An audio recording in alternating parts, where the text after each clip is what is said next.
Assalamualaikum warahmatullahi wabarakatuh. Baik, kali ini kami akan mempresentasikan mengenai sejarah peradaban manusia dan perkembangan ilmu teknologi. Kami berlima anggota, yakni Nora Dila Sarita sebagai pemateri, Febio Fajria Salsa sebagai pemateri, Luspadina sebagai pemateri, Lucy Oktaviani sebagai pemateri, dan saya sendiri Jihan Nazar Karisma sebagai moderator dan pemateri. Baik, langsung saja. Pemateri pertama yakni saya sendiri, langsung saja, yaitu teknologi dan peradaban. Teknologi dan peradaban seringkali dijadikan satu kesatuan yang tidak dapat dipisahkan. Seakan-akan teknologi yang berasal dari Barat tidak bisa dipisahkan dengan peradaban Barat itu sendiri. Maksudnya, ketika kita menerima sebuah teknologi, seringkali kita merasa tidak bisa menerimanya tanpa menerima nilai-nilai peradaban Barat di dalamnya. Padahal, teknologi dan peradaban adalah dua hal yang terpisah. Kita perlu membedakan antara teknologi yang diciptakan oleh para ahlinya dengan peradaban Barat itu sendiri.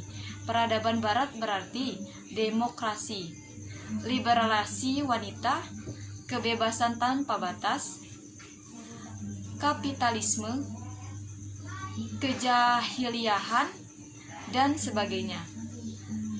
Semuanya itu adalah nilai-nilai muatan cara hidup atau way of life yang dimiliki oleh peradaban Barat. Sedangkan teknologi adalah suatu hal yang lain lagi. Suatu dibahas di atas, yaitu teknologi adalah suatu hal yang bebas nilai. Ia hanyalah sebagai alat, sebagai media. Ada beberapa sifat yang ditampakkan oleh manusia ketika menghadapi teknologi, yaitu 1. Menerima secara totalitas tanpa filterisasi. Yang kedua, menerima dengan filterisasi. Yang ketiga, menolak mentah-mentah. Baik, langsung saja pemateri selanjutnya. Oke, nama saya Nora Dila Sarita. Saya akan menjelaskan tentang inovasi dan perubahan peradaban manusia. Setiap perusahaan seharusnya memiliki visi menjadi inovator di bidangnya masing-masing, yaitu mengembangkan teknologi yang sudah ada maupun menemukan teknologi baru untuk bertahan menghadapi persaingan baru.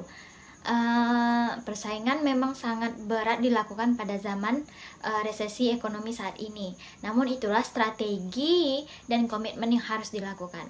Salah satu tonggak bersejarah dalam teknologi Code Division Multiple Access (CDMA) oleh Qualcomm yang mulai mendemonstrasikan pada awal tahun 1990. Jadi dalam perubahan revolusi yang semakin lama semakin pesat, diperlukannya inovasi dalam menemukan teknologi baru atau dalam menghadapi persaingan yang semakin pesat pula. Baiklah, saya akan melanjutkan materinya. C. Sisi negatif kondisi peradaban manusia. Secara esensial, tidak ada ilmu pengetahuan dan teknologi itu bertentangan dengan ajaran agama. Hanya saja, dalam proses kemajuan impact yang terkait dengan nilai-nilai agama yang bersifat spiritual dan moral seringkali diabaikan. Akibatnya, kondisi sosial budaya serta peradaban manusia yang didominasi kemajuan teknologi itu cenderung sekularitis dalam penggunaan hasil teknologi elektronika. Misalnya, manusia menghasilkan alat komunikasi dan informasi yang sangat canggih. Hasil teknologi informasi itu apabila dipergunakan oleh manusia, maka akan dapat merubah peradaban mengubah peradaban manusia. Salah satu bentuk ketegangan dan kemelut yang terjadi akibat dari penetrasi media informasi adalah hancurnya nilai-nilai tradisional yang luhur dan masuknya nilai-nilai modern yang destruktif. Oke, next, sisi negatif kondisi peradaban manusia yang selanjutnya yaitu media informasi mutakhir syarat dengan pesan-pesan yang mendorong gairah seksual atau sexual permissiveness, serta perilaku keras atau agresif, budaya konsumenisme, dan peradaban hidup sekuleristis. Hal ini lebih nampak pada sebagian besar kaum muda, bahwa media informasi menjadi konsumsi emosional yang dapat memberi kepuasan batin mereka sehari-hari.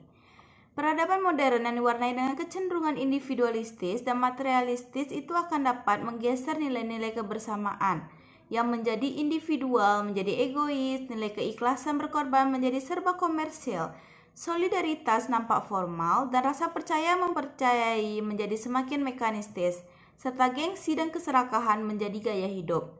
Dan yang terakhir, eksplorasi dan manusia menjadi instrumen kehidupan. D. Peradaban manusia yang punah. Kalangan akademis modern telah menemukan dalam perjalanan sejarah geologi pernah terjadi beberapa kali kepunahan dan nyaris memusnahkan segala makhluk hidup. Banyak sekali pembuktian secara langsung tentang perubahan bencana bumi yang berskala. Dilihat dari bukti yang telah ditemukan bahwa peradaban manusia prasejarah pernah mengalami kepunahan karena berbagai macam perubahan alam dan bencana seperti gempa bumi, banjir, gunung berapi, tabrakan benda angkasa, atau termasuk meteor dan komet. Pergerakan naik turun lempeng daratan, perubahan cuaca yang tiba-tiba dan sebagainya. Sekian, terima kasih.